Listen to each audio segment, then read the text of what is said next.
हवेलीतील मागील 2 महिन्यांपासून विद्युत रोहित्र चोरून चोरट्यांनी धुमाकूळ घातला होता। यामुळे शेतकरी आणि महावितरणाचे कर्मचारी हतबल झाले होते।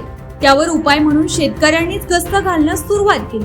दरम्यान अष्टापूर येथील शेतकऱ्यांनी तिघाडीपी चोरांना सोमवारी 24 फेब्रुवारीला रात्री 3 वाजण्याच्या सुमारास रंगेहात पकडले। मात्र पळून जाताना त्यापैकी एका चोराचा मुळामुठा नदीत बुडून मृत्यू झाला।